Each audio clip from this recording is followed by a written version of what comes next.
Hi there, thanks for joining me on today's live.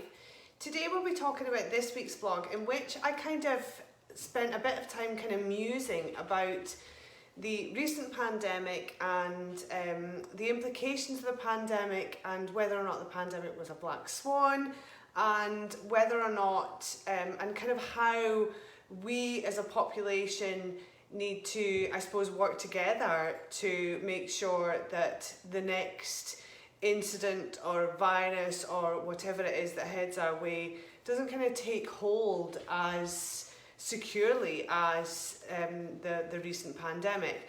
So obviously over the first 100 days of the COVID-19 pandemic, when it hit Wuhan in China, it swept across the world, leaving destruction in its wake, and it effectively shut down the world in 100 days. All UK businesses had to close down. The first lockdown was probably tighter in terms of the restrictions. Obviously, workmen and people who were working outside were not allowed to even operate, and all businesses had to shut down, and that had a real impact not only on the economy but also on individuals' mental health. And it was a really devastating and harrowing time for businesses, for individuals. At the very kind of top end of the scale, people lost their freedom, but at the completely other end of the scale, people were losing their lives. So this is a really poignant point that I think that somebody kind of needs to make at the end of this pandemic. Hopefully we're at the end of this pandemic, to kind of mop up and revisit and try to work towards a resolution and a way forward that we can kind of unite. So was this pandemic a black swan? Definitely not. A black swan is an unprecedented event that is completely unplanned, and it just kind of appears. And with our recent experience of kind of animal influenzas, recent various episodes of Ebola around the world, we should have known that this was coming. The scientists did know that something like this was coming, and the way that we responded to it was, in some countries, very poor, and as a result of that, it kind of swept across the world. So definitely not a black swan. As a population, we're a great kind of environment for viruses to spread. We live in very close contact, we share surfaces, we touch things that other people have touched, then we touch our faces. It's just human nature, and it's the way that we operate. So it's very important that we kind of come together to think of a way that we need to kind of collectively and individually kind of combat this, the way that viruses spread. So obviously we've been in lockdown not once, but we are in, particularly where I'm broadcasting from in Scotland, we are just about to come out of lockdown. The second lockdown, it has been devastating for everybody, for businesses, individuals alike. So yes, it's been a horrendous time. So what I'm trying to avoid is a third lockdown. So in terms of making sure that we can get everybody back to work and make sure that everybody's safe on public transport, we all need to be making sure that we're all managing our individual hygiene, and we can do that as employers by providing good quality hand sanitizers that are BSEN 1276, that are BSEN 1500, and that are BSEN 14476. So that effectively means kills bacteria on hard surfaces, kills bacteria on skin, and kills viruses on skin and hard surfaces. So yeah, a good quality hand sanitizer is important. We also need to be making sure that we're providing good quality disinfectants. So disinfectants, sanitizers that again are BSEN 1276 and BSEN 14476.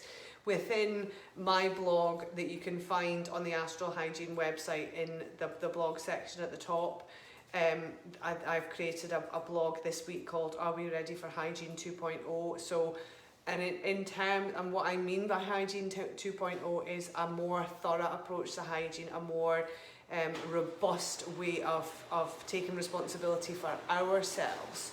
So within that blog, I've also linked the 14476 section into our website, where you can find lots of products that are actually accredited. They're not claiming that they are accredited or tested against. They are accredited, they've passed.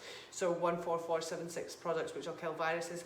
And I've also linked in the BSAM 1276 products which are passed to kill viruses and, which are passed to kill bacteria. So they pass the test, they will kill 99.9999% of bacteria and viruses.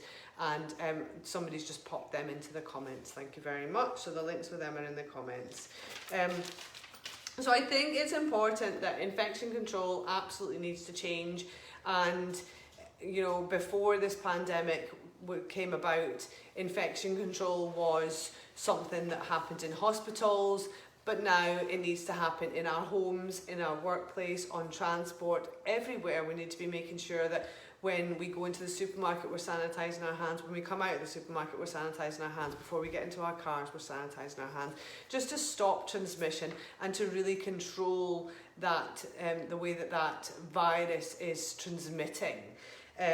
So absolutely needs to change. So and this is absolutely doable, and I've got a historical kind of reference to demonstrate that it is doable. So in the 20th century, cholera and war basically controlled the way that we lived our life and controlled the way that we engaged in activity in the cities. And actually, after they discovered that cholera was a problem, they, you know, came up with more sanitary ways for us to live together in a city. So the 21st century, I think, and a lot of other kind of scientists believe, is going to be characterised by coronavirus and climate.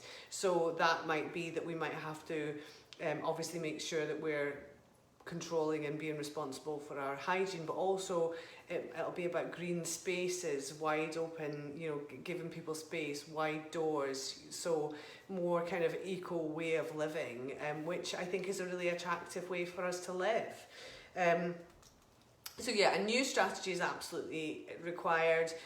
I think one of the reasons that the coronavirus or COVID spread so effectively throughout, you know, 2020 and 2021 is a divergence of strategy from, you know, governments across the world. There wasn't one strategy that everybody stuck to, and I think that has happened from countries all around the world. They're just not sticking to the strategy and they're coming up with their own strategy, and I think that's might be politically motivated, but actually for the benefit of the human race and for each individual, we need to be having one strategy, and that needs to be a united strategy driven by individuals with a collective approach. And what that strategy looks like, I mean, it's not my place to say, but I think that individual responsibility is probably a good place to start.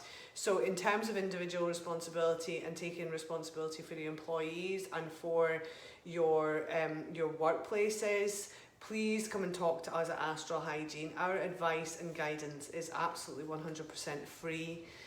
So if you're looking for advice on a product or advice on a way to organise people flowing through your organisation, or advice on hand sanitizers or hand sanitizing points, you know, just pick up the phone, give us a call, ask to speak to myself, I'm Anna, or ask to speak to a member of our teams here at Astral, and we'll be happy to help you. As I've said before, our advice is 100% free. We take pride in the fact that we are, you know, subject matter experts, and we deliver our expertise for absolutely no monetary value at all. What we're looking to do is to make sure that everybody is safe throughout this pandemic and beyond. Thanks so much for your time. Bye.